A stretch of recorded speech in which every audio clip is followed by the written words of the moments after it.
Fidèles téléspectateurs, bonjour, bienvenue sur le plateau de Mag Emploi, votre émission dédiée exclusivement à l'emploi au Mali.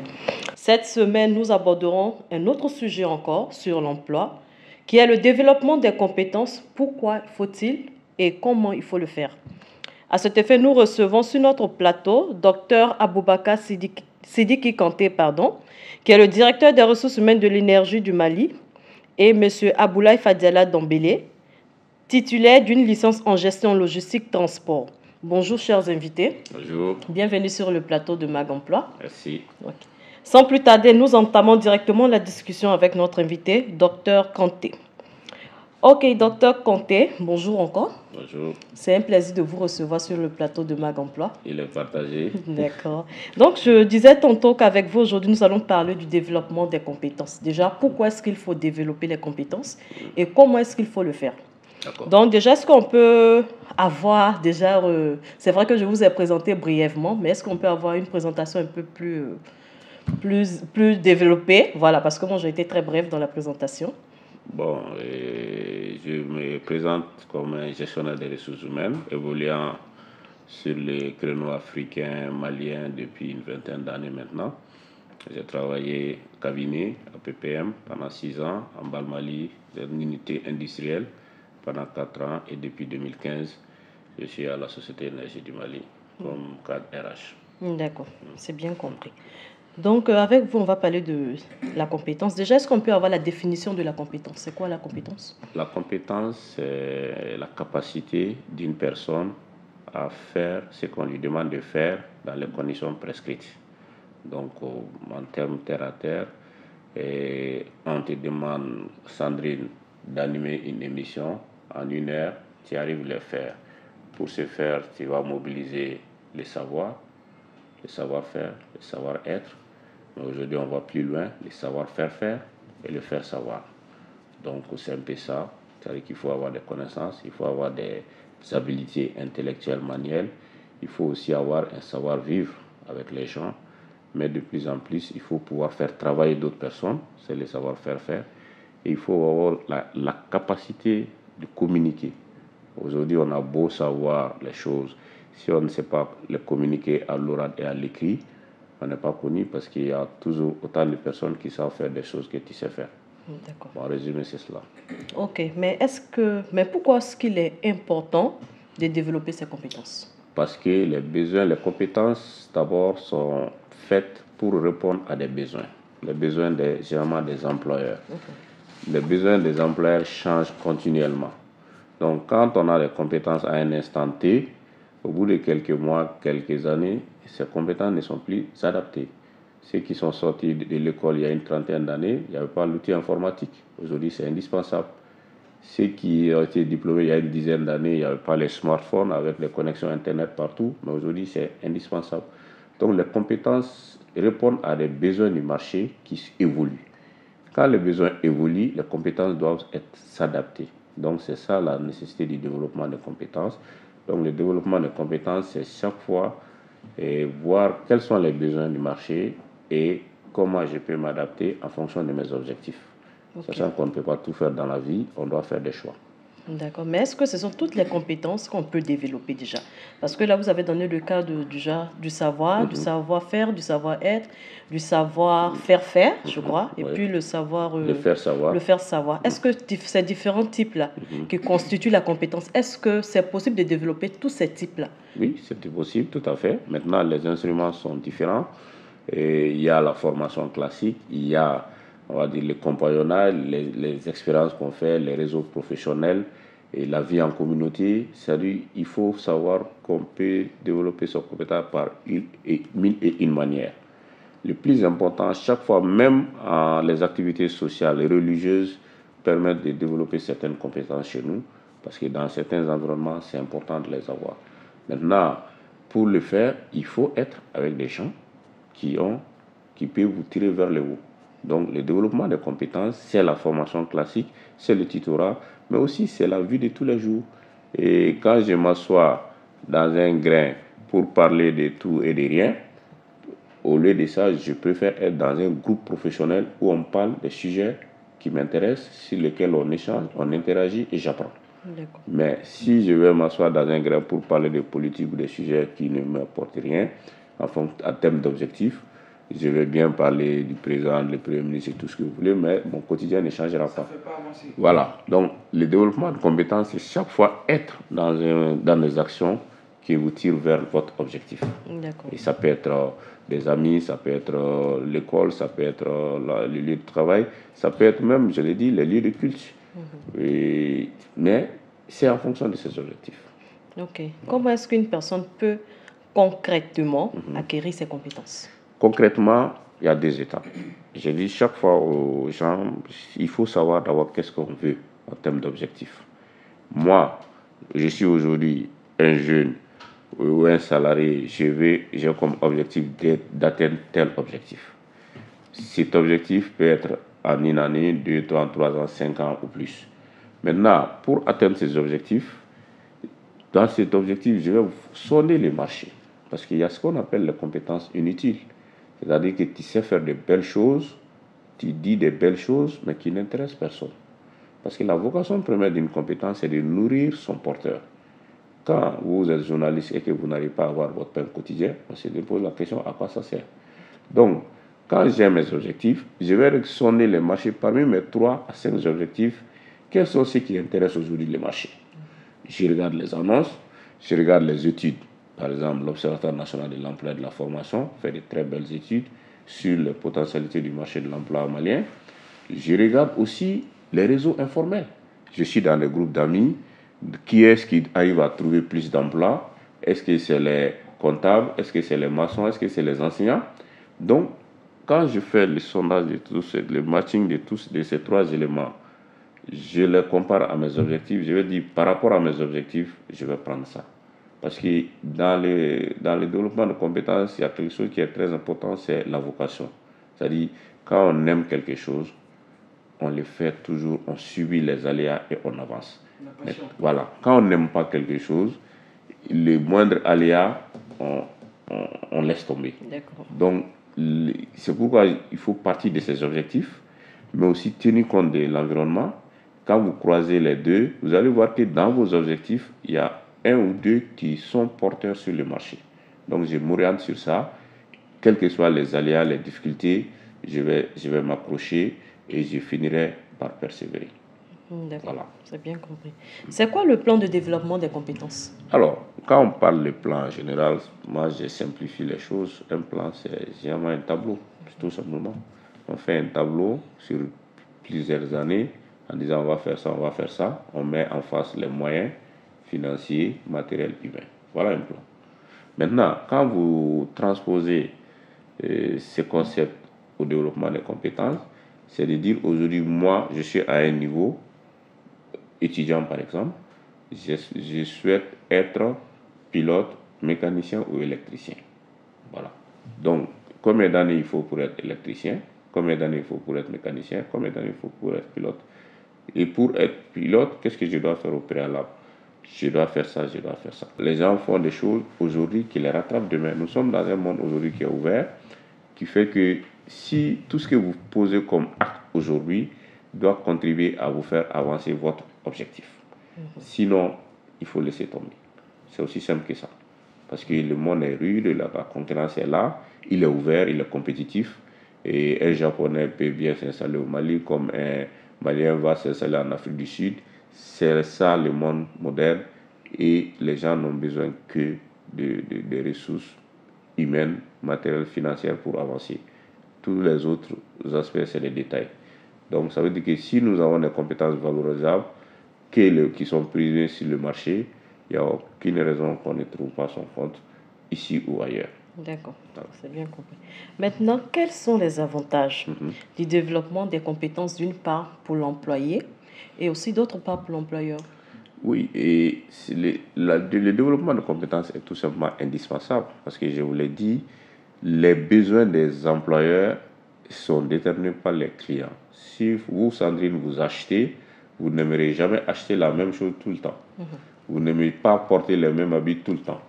Donc, c'est parce que vous voulez tout le temps changer que ceux qui vendent ces produits sont obligés de changer. Sinon, vous les quittez pour aller chez un autre. Donc, comme les besoins sont changeants, alors que les employeurs aussi recrutent en fonction de ces besoins. Si vous avez un tailleur qui sait coudre la jolie robe que vous portez, mais demain vous ne voulez plus de cette robe-là, vous voulez un autre type d'habit, il faut que quelqu'un d'autre fasse ça. Donc si nous ne développons pas nos compétences, au bout de quelques années, on est dépassé.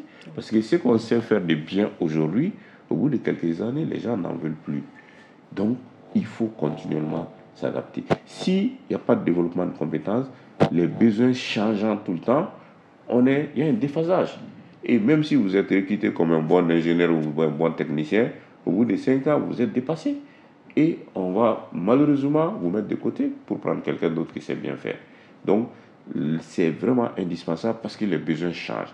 Les besoins des employeurs sont déterminés par les besoins des consommateurs et les besoins des consommateurs changent tout le temps. Il faut juste appliquer à toi-même. Personne n'aime manger, porter, faire la même chose tout le temps. Tu veux changer. Quand il y a quelque chose, tu veux autre chose. Et c'est ce changement que tu induis qui oblige ceux qui vendent ces produits et ces prestations de changer. Et en changeant aussi, les compétences dont ils ont besoin changent.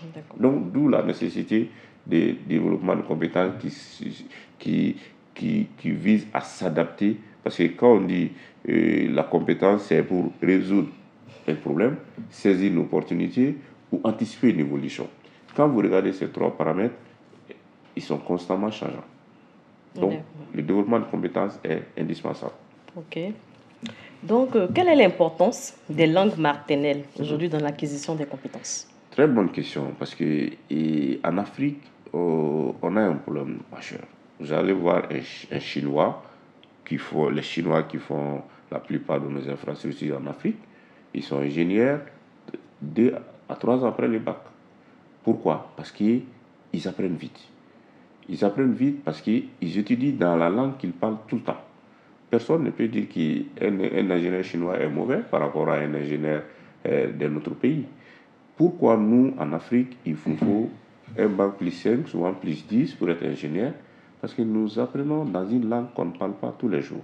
Si nous sortons de ce plateau tout de suite, chacun de nous va parler sa langue maternelle. Et quand on parle régulièrement une langue, on n'est plus rodé dans cette langue. Et quand on ne parle pas l'autre langue dans laquelle on étudie, on travaille, on a plus de difficultés. Quand vous prenez aujourd'hui un sortant de l'université, ils ont toujours des difficultés en français. Parce que c'est une langue qu'ils ne parlent pas. Moi, je ne raisonne pas en termes de langue étrangère ou pas. Je dis, la langue, c'est un outil de développement.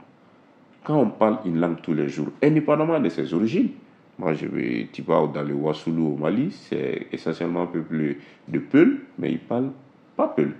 Tu vas dans le pays d'Ogon, ils parlent essentiellement Peul. C'est pour vous dire que la langue n'a rien à voir avec les origines ou la nationalité, c'est une question d'intérêt. Quand on a intérêt à parler une langue, on la parle. Et quand on parle régulièrement une langue et qu'on étudie la langue, on apprend beaucoup plus vite. Et quand on apprend plus vite, les cycles que tu dois faire normalement à 15 ans, en 10 ans, tu les fais et tu gagnes du temps pour valoriser tes compétences. Tu vois, chez nous, je vis dans beaucoup de pays qui étudient dans la langue. Les gens finissent les études très très tôt. Ils ont le temps de faire beaucoup de choses dans leur vie. Mais nous, on finit tard. Et même là, avec beaucoup de lacunes, parce que tout simplement, la langue de travail n'est pas la langue d'usage.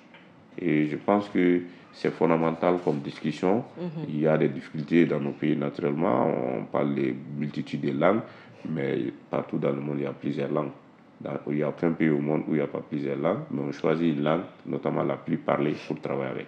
D'accord. Voilà. Merci beaucoup, monsieur. Docteur Kanté, désolé, pardon. Et parler la même chose, c'est pas important. Non, il faut respecter le titre de docteur quand même. Pour moi, c'est pas du tout important. C'est pas du tout important, d'accord. Voilà. C'est pas important. D'accord, ok, c'est bien compris. Merci pour ces différentes réponses et ces différentes que vous avez données ces différentes réponses que vous avez données. Donc, passons maintenant au débat du jour.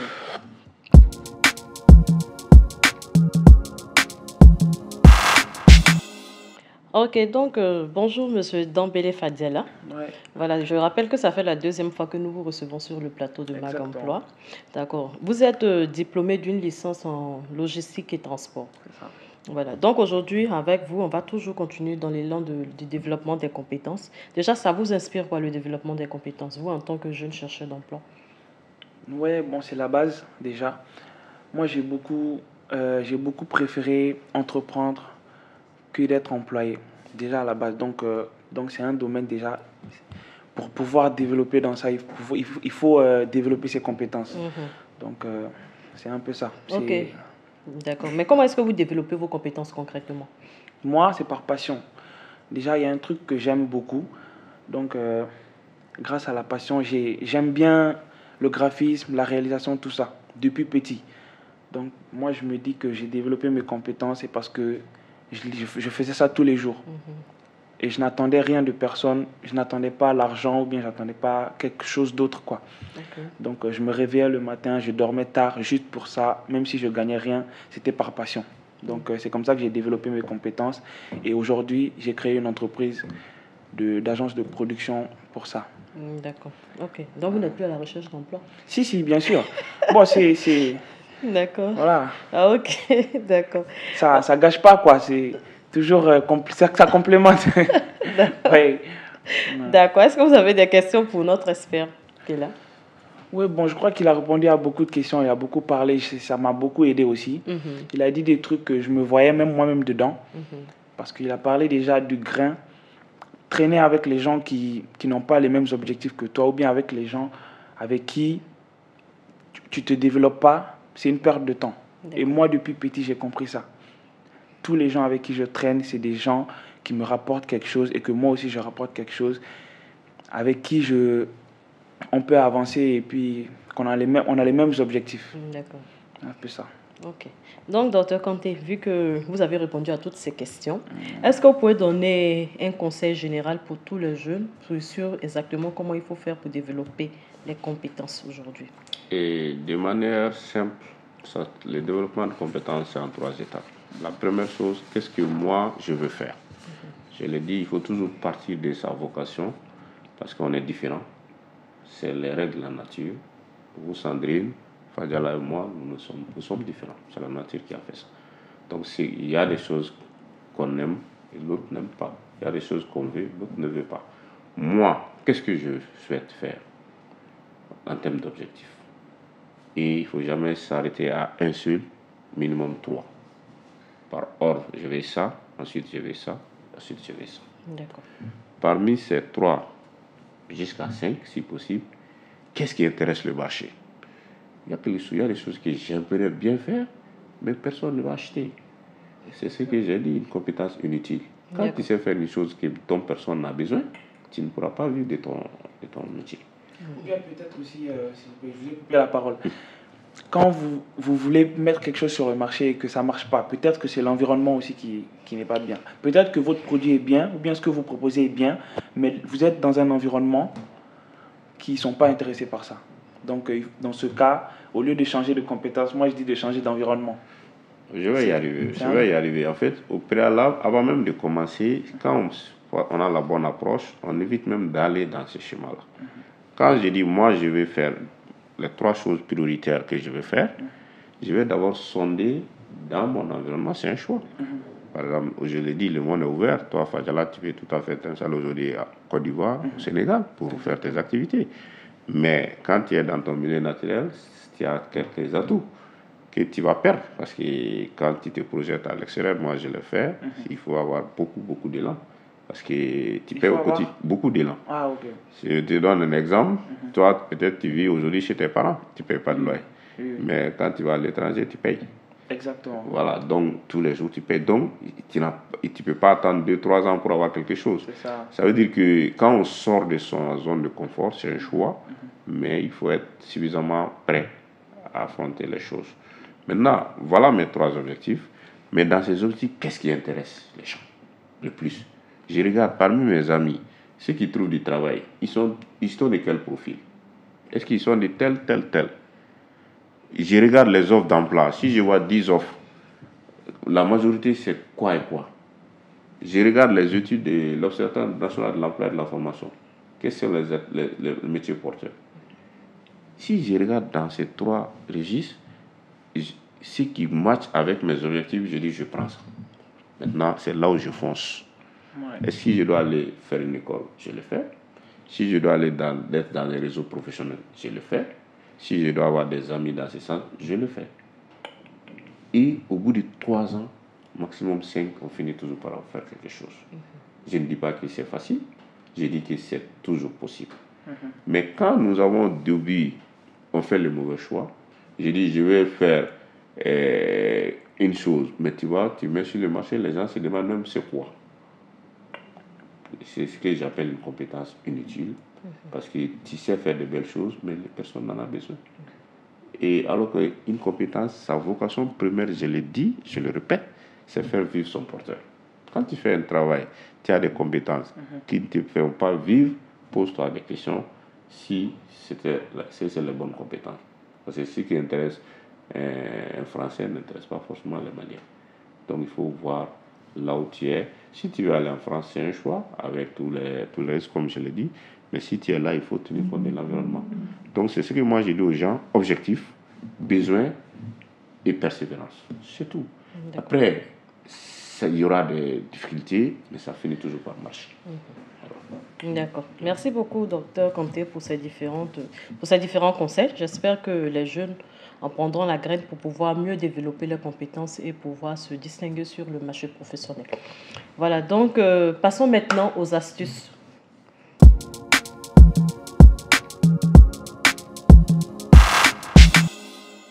Ok, aujourd'hui, comme thème d'astuce, c'est comment développer l'autonomie chez l'employé. Surtout aujourd'hui, le thème d'astuce est surtout pour les employeurs parce qu'on a l'habitude généralement de faire les astuces pour les jeunes à la recherche d'emploi. Donc, on s'est dit pourquoi est-ce qu'il ne faut pas aussi faire les astuces pour les employeurs, pour certains employés qui ont du mal à laisser les employés se développer ou à travailler pour laisser les employés être autonomes surtout. Voilà. Donc, le premier point, c'est connaître son employé. Il faut déjà connaître son employé, ce qu'il est capable de faire, ses forces, ses faiblesses, ses limites et les actions qu'il peut mener.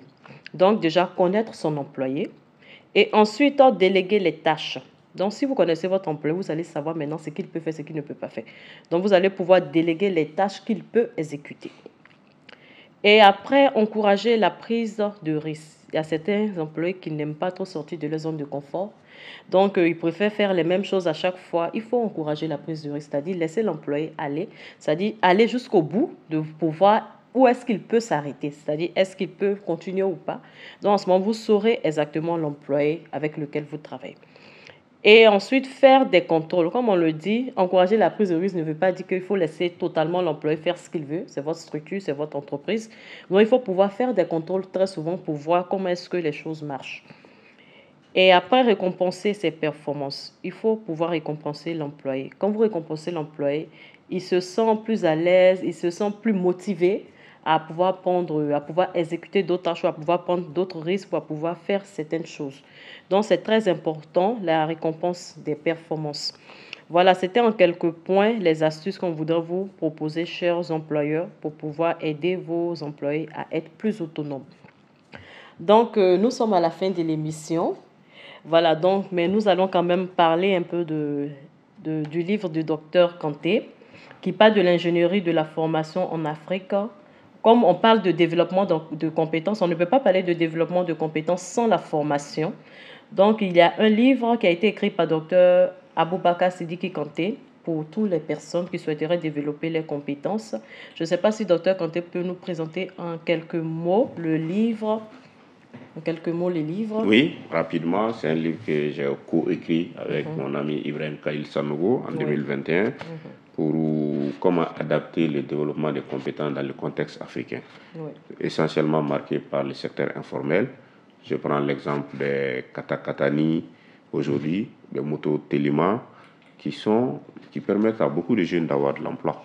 Mais comment aujourd'hui encadrer tout ça au lieu de les bannir pour qu'on puisse limiter les risques d'accidents et tout le reste et permettre à ces jeunes aussi de travailler. Donc, ce sont des astuces qu'on donne, développer des modules spécifiques pour ce type de public, mais aussi en entreprise pour partir des métiers de l'environnement et créer des contenus pour encadrer et les rendre utiles à la communauté. Ok, donc ce livre peut être utilisé par qui exactement? Tous ceux qui sont dans la formation adultes, des employés, des jeunes diplômés, des travailleurs du secteur informel, mais vraiment dans le contexte africain. On parle des émigrants au Bénin qui sont une référence, puisque c'est eux qui ont commencé ce concept. On parle de Katakatani au Mali, on parle des cars rapides au Sénégal. Ouais, c'est pour dire que l'Afrique, c'est l'informel. On n'est pas l'Europe, on n'est pas l'Amérique. On doit partir de ce qu'on est pour essayer de construire des contenus adaptés à nos réalités. D'accord. Mais où est-ce qu'on peut s'en procurer? S'en procurer, c'est une édition, c'est les éditions La Sahélienne. C'est disponible dans les librairies de Bamako, notamment la librairie Larousse et aussi à l'Esprit et à Jakité Consulting, qui sont les partenaires qui ont financé le livre. D'accord. Voilà. Je ne sais pas si on peut avoir le prix, je ne sais pas si c'est important. Le prix, c'est 8 000 francs CFA. 8 000 francs, d'accord. Voilà. Donc, tous les chercheurs d'emploi, les employeurs, les employés peuvent se procurer ce livre-là, comme M. Kanté l'a dit. Je ne sais pas s'il y a un numéro qu'il faut laisser ou bien c'est important. Bon, je pense que l'Esprit qui est assez connu à Bamako et Jakité Consulting, librairie Larousse, si vous tapez même sur Internet, vous pouvez les trouver sans difficulté. D'accord, voilà. Donc, merci beaucoup, Dr Kanté. Nous sommes à la fin de l'émission. Merci à Dr Kanté d'avoir accepté de participer à ce numéro de Mag Emploi pour tous ces conseils que vous avez donnés à ces jeunes. J'espère vraiment qu'ils utiliseront ces conseils-là pour pouvoir développer leurs compétences. Merci beaucoup. Merci. On espère vous avoir une autre fois sur le plateau de Mag Emploi. Avec plaisir. D'accord. Merci également à Dambele Fadjala qui a accepté aussi de participer pour la deuxième fois à un autre numéro de Mag Emploi. On espère que vous avez retenu des conseils de Dr Kanté et on espère que ça vous aidera surtout pour la suite de votre carrière. Merci à vous. Merci également à nos téléspectateurs qui nous suivent chaque mercredi à 20h. Nous vous rappelons que l'émission est préparée et présentée par l'équipe de Malibara. Nous remercions également notre équipe technique. Nous nous retrouverons la semaine prochaine sur Joliba TV. D'ici là, portez-vous bien.